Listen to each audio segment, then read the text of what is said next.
premier temps qui vient de très jeune, en fait, dans l'enfance, avec un papa très passionné qui m'a donné le goût à ça, et le sport un petit peu plus tard, de par mon esprit de compétition, de challenge, et évidemment j'ai pu allier les deux avec la compétition automobile. Bon, c'est une passion qui vous guide vers une cause humanitaire, c'est ça? Oui, alors j'ai toujours voulu associer en fait nos challenges de course, la course auto, à des actions caritatives et humanitaires, et en particulier là cette année à véhiculer un message en faveur du don d'organes. Donc les voitures de course véhiculeront l'effigie du don d'organes, une grande cause nationale avec une loi qui a changé cette année en France, et donc une communication vraiment importante à faire compte tenu de la carence qu'il existe. Et puis on va également véhiculer ce message au niveau européen, puisque cette année nous nous engageons sur un championnat européen, la Lotus Cup Europe. Alors la Lotus justement, est-ce que vous pouvez nous dire un petit mot sur cette voiture qui sera engagée? Oui, alors la voiture engagée est une Lotus Exige V6 Cup R, c'est-à-dire une voiture spécifiquement pour la piste. C'est un moteur 3,5 litres V6 compressé qui développe 360 chevaux en propulsion.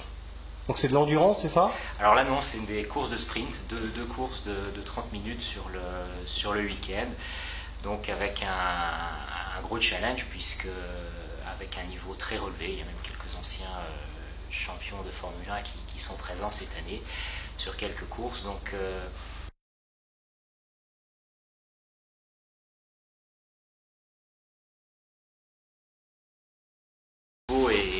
est relevé, c'est un niveau européen avec des pilotes d'assez haut niveau.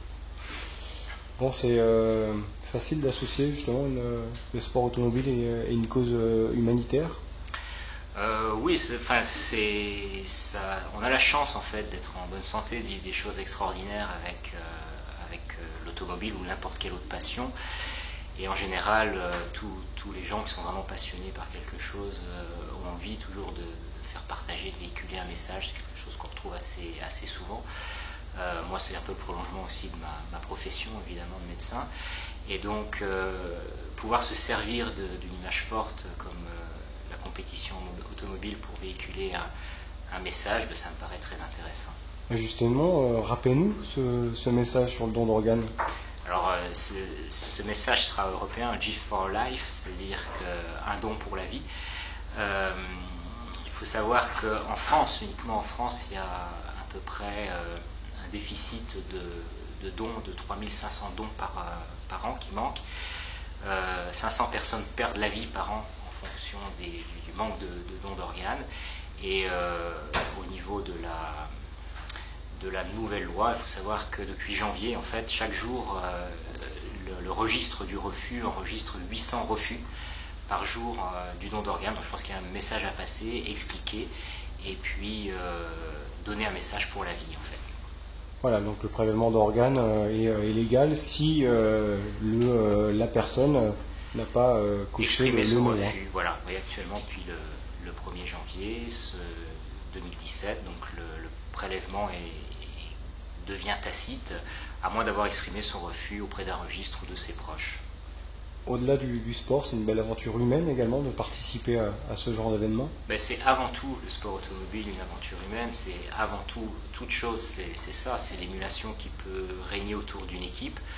Le sport auto, c'est pas du tout un sport individuel, c'est vraiment un sport collectif, contrairement à ce qu'on pourrait penser, et il y a vraiment toute une équipe, un staff derrière un pilote pour obtenir des résultats et puis surtout partager des émotions de vie.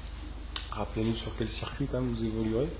Alors cette année en Lotus Cup Europe, on évoluera, on commencera sur Hockenheim, ensuite Brands Hatch, Zolder, Spa-Francorchamps, le Castellet, Le Mans.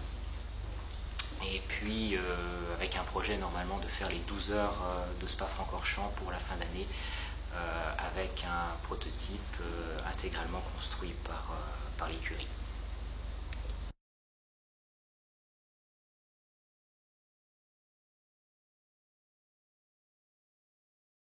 Exactement ça. En fait, on est parti d'un objectif compte tenu des coûts qui sont vraiment excessifs en course d'endurance, de concevoir une voiture à faible coût de maintenance, une voiture relativement simple.